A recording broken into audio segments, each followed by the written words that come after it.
তুফান মুভিতে সাকিব খানকে জিজ্ঞাসা করা হয়েছিল তুই কি চাস, উত্তরে সে বলেছিল পুরো দেশ। এক্স্যাক্টলি এই সিনটা কেজিএফ মুভিতেও ছিল। সেখানকার হিরো রকি ভাইকে জিজ্ঞাসা করা হয়েছিল তুই কি চাস, উত্তরে সে বলেছিল পুরো দুনিয়া।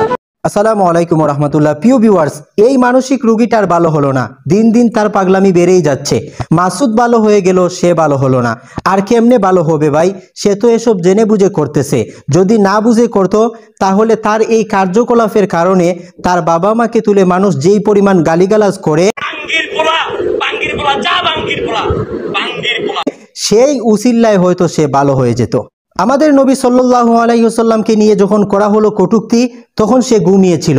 আমি গেলাম, গিয়ে বললাম প্রিয় সাহেব ঘুম থেকে উঠুন, দেখুন আমাদের নবী সাল্লাল্লাহু আলাইহি ওয়াসাল্লামকে নিয়ে করা হয়েছে কটূক্তি, একটা মেসেজ ড্রপ করুন। তখন সে ঘুম থেকে উঠলো না।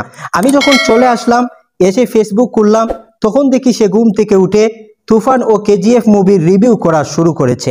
তুফান মুভিতে সাকিব খানকে জিজ্ঞাসা করা হয়েছিল, এটা কেজিএফ মুভিতেও ছিল। সেখানকার হিরো রকি ভাইকে জিজ্ঞাসা করা হয়েছিল পৃথিবীতে সেই সবচেয়ে সুখী মানুষ যার কোনো লজ্জা শরম নাই। ইজা ফাতাকাল হায়া ফাফাল মা শিতা, যার লজ্জা শরম চলে যায় সে যা মন চায় তাই করতে পারে। মাথায় টুপি পরে, গায়ে পাঞ্জাবি দিয়ে, হাতে মাইক্রোফোন নিয়ে সব সময় ভাইরাল হওয়ার নেশায় 1 থেকে 1.5 মিনিটের ট্রেন্ডিং বিষয় নিয়ে উল্টাপাল্টা মেসেজ ড্রপ করেই যাচ্ছে। তোর যদি এতই শখ হয় ট্রেন্ডিং বিষয় নিয়ে আলোচনা করার, তাহলে তো পাঞ্জাবি টুপি খুলে এসব কর, আমাদের কোনো চুলকানি হবে না। তুই কেন পাঞ্জাবি টুপির অসম্মান করবি, যা গায়ে দিয়ে আমরা সম্মান অর্জন করি। আচ্ছা ভাই, এই মানুষটার মা বাবা আত্মীয় স্বজন কি এসব দেখে না? তাদের ছেলের কার্যকলাপের কারণে যে তাদেরকে বাজেভাবে গালিগালাজ করা হয়, এসব কি তারা শুনে না? না, বাবা মাও তার মতন এক কোম্পানির প্রোডাক্ট।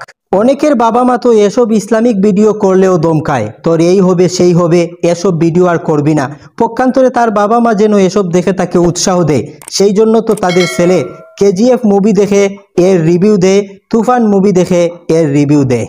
যদি সে নামাজ রোজা নিয়ে এসব মেসেজ আমাদের যুবক ভাইদেরকে ড্রপ করত, তাহলে হয়তো 100 জনের মধ্যে 4-5 জন নামাজি হয়ে যেত।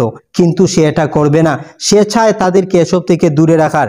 আমার কেন জানি মনে হয় সে ইসলামকে ধ্বংস করার জন্য একটা গোপন মিশন নিয়ে নেমেছে, তার দিকে 1 পা 2 পা করে এগিয়ে যাচ্ছে। এই মানসিক রোগীটাকে নিয়ে আর ভিডিও বানাতে ভালো লাগে না। তার লজ্জা শরম না থাকলে তো আমাদের আছে। পরিশেষে এটুকুই বলতে চাই, আমি যতটুকু জেনেছি তার বাড়ি নাকি কুমিল্লার বড় বড় উলামাদের কাছে আমি একটা রিকোয়েস্ট করতে চাই, তাকে আপনাদের মাদ্রাসায় নিয়ে ভালোভাবে বুঝান, পরামর্শ দেন। আর যদি সে পরামর্শ না মানে উল্টাপাল্টা করে, তাহলে তাকে উত্তম মাধ্যম দেন। প্রিয় ভিউয়ার্স, আপনাদের কাছে শেয়ার, কমেন্ট, লাইকের আশা করে ভিডিওটা এখানেই শেষ করছি। ইনশাল্লাহ দেখা হবে অন্য কোনো নতুন ভিডিওতে। সেই পর্যন্ত ভালো থাকবেন, সুস্থ থাকবেন। আসসালামু আলাইকুম রহমতুল্লাহ।